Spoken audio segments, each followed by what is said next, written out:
മഹാകുംഭമേളയ്ക്കെതിരായ തെറ്റിദ്ധരിപ്പിക്കുന്ന സന്ദേശങ്ങൾ പ്രചരിപ്പിച്ച 140 സാമൂഹിക മാധ്യമ അക്കൗണ്ടുകൾക്കെതിരെ കേസെടുത്തിരിക്കുകയാണ് UP പോലീസ്.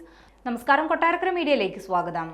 13 FIRകൾ രജിസ്റ്റർ ചെയ്തതായി DIG വൈഭവ് കൃഷ്ണ അറിയിച്ചു. ചില ആളുകൾ തെറ്റായ സന്ദേശം പ്രചരിപ്പിച്ചെങ്കിലും ഇത്തരം കള്ളപ്രചാരണങ്ങൾക്കിടയിലും കുംഭമേളയിൽ നല്ല തിരക്കാണുള്ളതെന്നും അദ്ദേഹം വ്യക്തമാക്കി. ഡൽഹിയിൽ ട്രെയിൻ അപകടവുമായി ബന്ധപ്പെട്ട് തെറ്റായ പ്രചരണങ്ങൾ നടത്തിയ 34 സാമൂഹിക മാധ്യമ അക്കൗണ്ടുകൾക്കെതിരെയാണ് പോലീസ് നടപടി സ്വീകരിച്ചത്. ഫെബ്രുവരി 14-ാം തീയതി ഉണ്ടായ ട്രെയിൻ അപകടത്തിൽ കുംഭമേളയിൽ പങ്കെടുക്കാൻ പോയ 300 ആളുകൾ മരിച്ചുവെന്നാണ് ഒരു വൈറൽ വീഡിയോയിൽ ആരോപിക്കുന്നത്. പിന്നീട് ഇത് 2022-ൽ ബംഗ്ലാദേശിൽ നടന്ന ട്രെയിൻ അപകടത്തിന്റെ വീഡിയോയാണെന്ന് പോലീസ് കണ്ടെത്തി. ശിവരാത്രിയോടനുബന്ധിച്ച് പ്രയാഗ്രാജിൽ സുരക്ഷാ ക്രമീകരണങ്ങൾ വർദ്ധിപ്പിച്ചതായും സജ്ജീകരണങ്ങൾ പൂർത്തിയാക്കിയതായും DIG വൈഭവ് കൃഷ്ണ പറഞ്ഞു. ഗതാഗതക്കുരുക്കും അനിയന്ത്രിതമായ തിരക്കും നിയന്ത്രിക്കുന്നതിനുള്ള ക്രമീകരണങ്ങൾ ഒരുക്കിയിട്ടുണ്ടെന്നും അദ്ദേഹം വ്യക്തമാക്കി.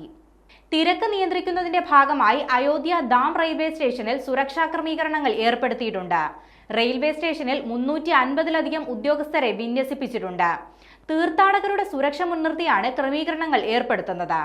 ട്രെയിൻ വരുമ്പോൾ മാത്രമേ യാത്രക്കാർക്ക് പ്ലാറ്റ്ഫോമിലേക്ക് പ്രവേശിക്കാൻ സാധിക്കുകയുള്ളൂ എന്ന് അധികൃതർ വ്യക്തമാക്കി. ഉത്തർപ്രദേശ് സർക്കാരിന്റെ കണക്കനുസരിച്ച് ഏകദേശം 87 ലക്ഷം തീർത്ഥാടകരാണ് പുണ്യസ്നാനം നടത്തിയത്.